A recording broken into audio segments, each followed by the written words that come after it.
Buat kamu yang baru bekerja dan menerima gaji pertama, kadang bingung seperti apa mengelola uang gaji pertama kamu supaya bisa hidup untuk sampai ke gajian berikutnya. Hal yang harus kamu lakukan saat kamu udah bekerja adalah mempersiapkan dana darurat. Karena dana darurat ini bisa jadi penyelamat kamu di saat situasi genting terjadi. Tapi gimana kalau gaji aku kecil? Gimana cara mempersiapkan dana darurat dengan uang yang pas-pasan? Ada hal-hal yang perlu kamu lakukan untuk mempersiapkan dana darurat dikala gaji kamu kecil. Apa aja tuh? Yuk kita simak video ini. Yang pertama, lunasi utang. Sebelum masuk ke dana darurat, kamu harus benerin dulu cash flow kamu. Kalau kamu udah baca buku Make Up Plan yang dibuat oleh Melvin Mumpuni, kamu pasti tahu dong sama analogi ember bocor ini, ya enggak?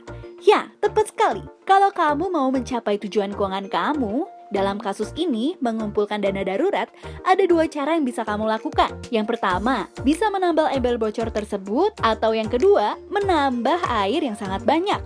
Tapi kalau kamu hanya melakukan salah satu aja, embernya akan sangat lama buat penuh. Maka dari itu, kedua cara ini harus dilakukan. Tambal ember bocornya, dan tambah airnya sampai ember menjadi penuh.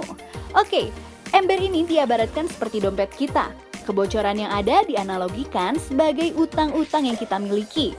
Air yang masuk ini dianalogikan sebagai pendapatan kita. So, lunasi dulu utang-utang yang ada untuk memulai lembaran baru. Yang kedua, ketahui jumlah yang harus dikumpulkan.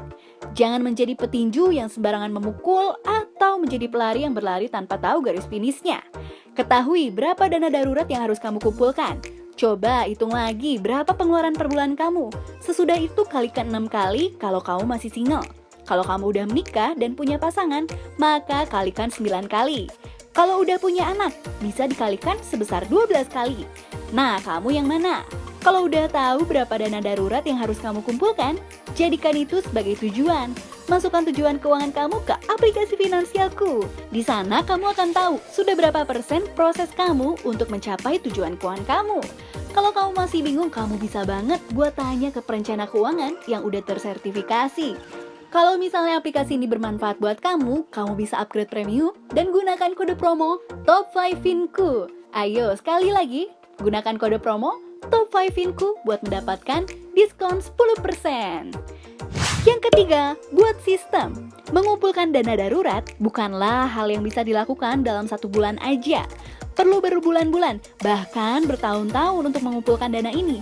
Kadang banyak keinginan yang membuat kita menolerir pengalokasian dana darurat ini. Maka dari itu, coba buatlah sistem yang membuat dana ini terpotong secara otomatis.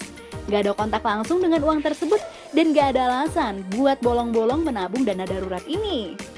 Yang keempat, investasikan di tempat yang tepat. Dana darurat digunakan untuk kepentingan yang darurat. Maka tempat yang tepat untuk menyimpan dana ini adalah di tempat yang liquid atau mudah dicairkan.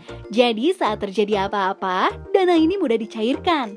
Oh iya, selain itu perlu juga buat kamu menyimpan dana ini di tempat yang resikonya rendah. Jangan sampai nih, waktu kamu dalam keadaan genting, dana ini lagi terkena resiko. Waduh, jangan sampai deh. Yuk, siapin dana darurat kamu sekarang biar gak nyesel nantinya.